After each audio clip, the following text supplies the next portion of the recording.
क्या है हमारे पास, इसके अंदर आपने एक नया प्रोजेक्ट बना लिया, हम उसके ऊपर इजीली फायरबेस को करके देखते हैं कि इजीली फायरबेस का सेटअप और बाकी चीजें किस तरह होंगी।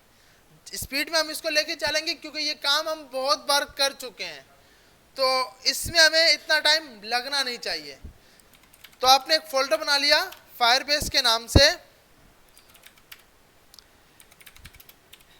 अच्छा, दूसरी एक चीज और कि हम इसके अंदर मैंने, क्योंकि सुहेल भाई ये पूछ रहे हैं कि भाई ये अलग अलग किस तरह है। देखिए, आपने ये अलग से होस्ट किया हुआ है, ये अलग से बना हुआ है। मतलब अगर मैं गिटअप पे जाता हूँ ना, तो गिटअप के ऊपर दोनों रिपोजिटरीज अलग अलग पड़ी हैं। एक है पोर्टफोलियो डैशबोर्ड और एक है डेव पोर्टफोलियो। इसका एक्सेस मैं यूजर को कभी भी नहीं दूंगा, मतलब ये जो लिंक है ये यूजर कभी भी एक्सेस नहीं कर सकता। क्यों? कि वरना वो तो कुछ भी लिख पाएगा, तो इसलिए आपने इसका एक्सेस नहीं देना, इसका एक्सेस देना है। और इसमें कोई बंदा कुछ लिख ही नहीं सकता, इसमें सिर्फ और सिर्फ वो देख सकता है, इसमें कोई एडिट नहीं कर सकता। और इसमें एडिट कर सकता है, तो इसका एक्सेस आप उसको नहीं दोगे।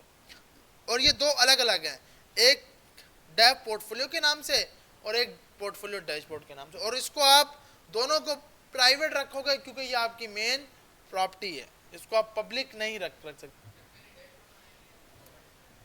देखो, पहले डैशबोर्ड बनेगा, पोर्टफोलियो का डिजाइन बहुत मेन है, तो आपको उसके ऊपर तो पूरा एक हफ्ता काम करना है कि मेरी डैशबोर्ड पोर्टफोलियो ऐसी हो कि वीआईपी लगे। इसका डिजाइन का तो मेन काम क्या है, सिर्फ और सिर्फ यूआई के जरिए हम कोई डेटा ऐड कर सकें, बस इसकी यूआई जैसी भी हो। इस पे ज्यादा टाइम नहीं लगाना, डैशबोर्ड पर आप एक ही दिन में इसको बना सकते हो। इस पे ज्यादा टाइम लगाना है क्योंकि इसको क्लाइंट देखेगा, जो आपकी क्लाइंट होगा वो इसको देखेगा, इसको नहीं देखेगा। तो इस पे आपने, लेकिन स्टार्ट डैशबोर्ड से इसलिए करना है कि पहले डैशबोर्ड के अंदर डेटा ऐड हो जाए, उसके बाद हम दिखाने के काबिल होंगे। तो ये आप इजीली। अच्छा, अब यहां पर आते हैं, तो हमने एक फाइल बनाई index.html और app.js। जी, हाँ रिकॉर्डिंग हो रही है। अच्छा, इसके अंदर जाके क्यों मेरी वैसे समझ नहीं आ रही?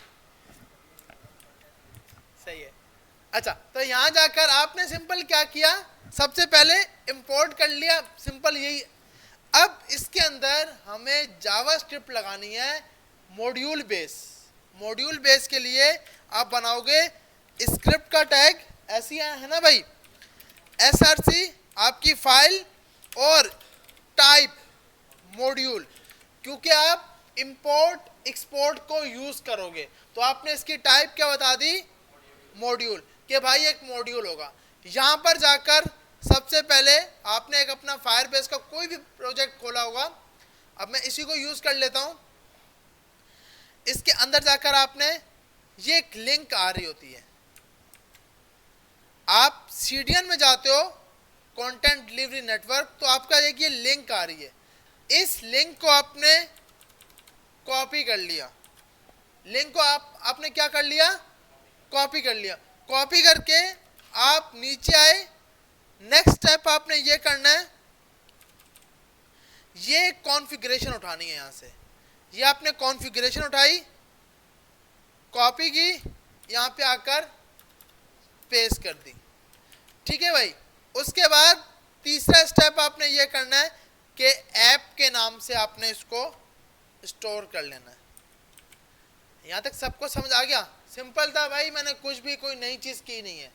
उसके बाद अब मुझे अगर डेटाबेस यूज करना है, तो डेटाबेस के लिए आपके पास सिंपल एक लाइन होती है जो आप इंपोर्ट करते हो, इंपोर्ट गेट डेटाबेस, जो कहां से इंपोर्ट होती है, आपके फायरबेस डेटाबेस से। तो आपने यहां पर आए, आपने इस लाइन को कॉपी किया, ऊपर वाली लाइन को यहां पेस्ट किया, आप इधर आए, जहां पे ऐप लिखा है वहां पे आपने लिख दिया डेटाबेस। ठीक है भाई, यहां पे आपने क्या लिख दिया, डेटाबेस गेट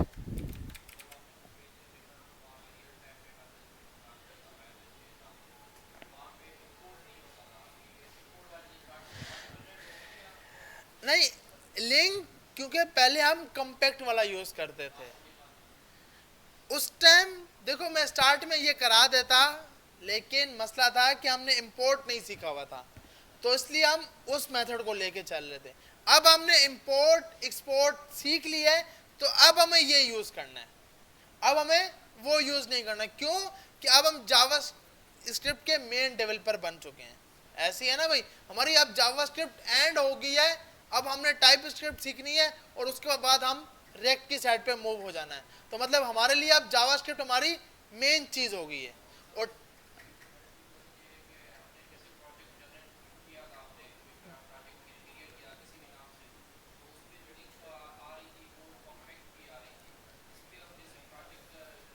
नहीं, वो कॉम्पैक्ट की नहीं आर थी, वो हम खुद कॉम्पैक्ट लिखते थे। सर हमारी भी सुन लो यार, लास्ट हमारी भी सुन लो यार, ये हमारी समझ नहीं आ रही। हर रोज फायरबेस की बात करते हैं, छोड़ो यार। अच्छा अच्छा, नहीं मैंने कहा पत्नी कहीं और चले गए हो, वापसी आ जाए भाई। तो अच्छा, वहां पर देखो लिंक यही की यही वो देता था, फायरबेस में कुछ चेंज नहीं हुआ, ये लिंक वही की वही है। सिर्फ हम क्या करते थे, ऐप के आगे माइनस कॉम्पैक्ट खुद लगाते थे, हमें ये यही देता था। ऐसे ही है ना भाई, हमें यही देता था, हम कॉम्पैक्ट खुद लगाते थे। तो फायरबेस में कुछ चेंज नहीं हुआ, ऐसा नहीं कि फायरबेस ने कुछ चेंज किया है इसलिए मैं ये पढ़ा रहा हूँ।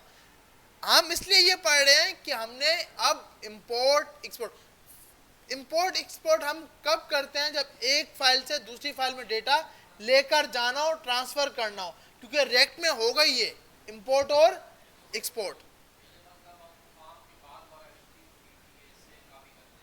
ऐसे ही है, हम अगर पिछले मेथड की साइड पे जाता हूं मैं, तो मैं यहां जाकर एक स्क्रिप्ट का टैग बनाया src, और इसके अंदर यहां जाकर कॉम्पैक्ट लगाता था। अब ये मेथड नहीं यूज होता, अब हम नया मेथड यूज करते हैं जो कि कुछ ये वाला है। इस पे स्क्रिप्ट लगाने की जरूरत नहीं, क्यों मॉड्यूल वाला कर दिया, बिल्कुल ऐसे ही है। अच्छा तो हाँ, मतलब ये जो सी लिंक है ना, आपने अगर एक जगह पे यूज कर ली तो ये सबकी वही की वही है। अब आप अगर यूज करोगे तो भी आप यही लिंक लगाओगे, वो भाई यूज करेंगे तो भी। फर्क सिर्फ कहाँ आता है, इसकी कॉन्फ़िगरेशन में, ये चेंज होता है। इसमें लिखा हुआ है कि कहाँ स्टोर होना है, तो ये चेंज होगा, बाकी ऊपर वाला कुछ भी चेंज नहीं होगा। सही भाई, तो आपने गेट डेटाबेस मंगा लिया, आ रही है समझ सबको? अब आपने यहां पर आकर लिखा const database equal to get database, और डेटाबेस किसका? ऐप का, जो ऐप आपने इनिशियलाइज करवाई है। और अगर अब मैं यहां पे आके console.log करूंगा तो मेरे पास डेटा बेस सही करके गेट होगा। और अगर हम इसको चेक करते हैं, रन करते हैं, तो हमारे कंसोल के अंदर इसने डेटाबेस ये दिखा दी। अगर ये आ गया तो इसका मतलब आपने फायरबेस मॉड्यूल बेस सही लगा लिया है।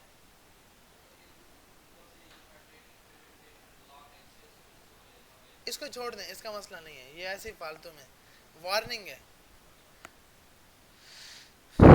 अच्छा, तो आप यहां पर आए, उसके बाद आपने बोला भाई मुझे डेटा ऐड करना है, तो ऐड करने के लिए आपने एक फंक्शन बनाया, और आपको पता है कॉन्स्ट के साथ आप अपना फंक्शन बनाते हो। आपने बोला ऐड डेटा, ऐड डेटा के नाम से आपने एक एरो फंक्शन बना लिया, और एरो फंक्शन आप इस फंक्शन को आप एरो फंक्शन बोलते हो, जिसमें आप एरो लगा देते हो। ऐसी है ना भाई, तो ये आपका क्या है, एक एरो फंक्शन है। तो सबसे पहले मुझे डेटा ऐड करना है, तो ऐड करने के लिए ऑब्जेक्ट बनाना होगा, let object equal to name, आपने कुछ भी नाम दे दिया, SMIT, और कोर्स का नाम दे देते हैं। आप भाई कौन कौन से कोर्स कर रहे हो, वेब एंड मोबाइल, गलती, तो आपने यहाँ पर जाकर एक अपना ऑब्जेक्ट बना लिया कि आपके पास एक, हाँ ये सबसे बड़ी जिंदगी की पहली और आखिरी गलती है ये। अच्छा, तो आपने यहाँ जाकर लेट ऑब्जेक्ट बना लिया जिसके अंदर नेम और कोर्स दे दिया। इस कोर्स की डिमांड बहुत है, आप मार्केट में चेक करो ना, फ्लटर वाला ग्राफिक वाला एक साइड पे मूव हो सकता है, हम 4 साइड्स पे मूव हो सकते हैं, लेकिन उस साइड पे मूव होने के लिए ना कुछ आना चाहिए। तो आते आते हम कुछ खुद भूल जाते हैं, और जावास्क्रिप्ट इजी नहीं है इतनी बनिस्बत बाकियों से। तो आपने यहाँ पर जाकर एक ऑब्जेक्ट बनाया, अब हमें पता है कि मुझे डेटा ऐड करना है, तो भैया ऐड के लिए आप पुश को मंगाओगे। आप किसको मंगाओगे? पुश को। आपने एक रेफरेंस बनाना है, एक आपने कलेक्शन बनाना है, तो कलेक्शन बनाने के लिए आप क्या बनाते हो? रेफरेंस। आपने डेटा सेट करना है तो सेट, ये 3 आपने मंगा लिए, पुश, रेफ और सेट। पुश का की बनाकर देगा, रेफरेंस फोल्डर का नाम बताएगा, सेट उस की में जाके डेटा स्टोर होगा, सेट होगा। तो आप यहां पर आए, आपने सबसे पहले यहां पर बोला कॉन्स्ट की इक्वल टू, वो वेरिएबल जिसकी वैल्यू फिक्स होनी चाहिए उसको आप कॉन्स्ट के साथ बनाते हो। उसके बाद आप यहां डालते हो पुश, कि आपका पुश, और उसके बाद आप अपना डेटाबेस का नाम देते हो कि आपका डेटाबेस। ये जो वेरिएबल ऊपर लिखा था उसको उठाकर मैंने यहाँ पे लिख दिया पुश के अंदर, और उसके बाद आप अपना रेफरेंस बताते हो। जैसे इसने यहाँ पर इसी तरह किया हुआ है ना, क्योंकि इसकी क्यूरी याद रखना मुश्किल है भाई, आप याद नहीं रख, अच्छा पहले रेफरेंस आता है, तो इसकी क्यूरी को आप रट्टा भी नहीं मार सकते, क्योंकि आज कुछ है तो कल कुछ होगा। तो इसलिए अभी आपने क्या किया, पुश का मेथड यूज किया, रेफरेंस पहले डेटाबेस बताया, फिर आपने अपना रेफरेंस बताया कोर्सेज।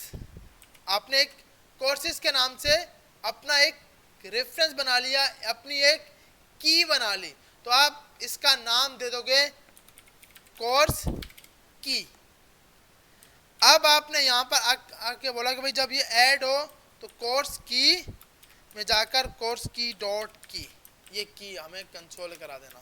अब हम यहाँ पे आते हैं कंसोल डॉट लॉग, ऑब्जेक्ट को सिर्फ और सिर्फ आपने ऑब्जेक्ट को कंसोल कराया, और इधर आकर आपने जावास्क्रिप्ट के साथ ये कंपाइल कराई हुई है। यहाँ पर आपने एक बटन बना लिया ऐड के नाम से, कॉन्स्ट ऑन। अच्छा वैसे इस पे ऐड इवेंट लिस्टनर यूज करना चाहिए लाजमी, लेकिन अभी हम समझने के लिए डायरेक्ट इसको यूज कर रहे हैं। अच्छा, इसको हमने यहाँ पर आए, पेज पे रिफ्रेश किया तो हमारे पास एक बटन आ गया, ऐड पे क्लिक किया तो हमारे पास एक मिनट, ये किसका कंसोल खुला हुआ है? ये किसी और टैब का था। यहाँ पर आते हैं, इसमें यहाँ पे क्लिक किया, add data is not defined. यहाँ पर आए, इसने भाई इंपोर्ट वही इवेंट वाला करना होगा हमें, क्योंकि हमने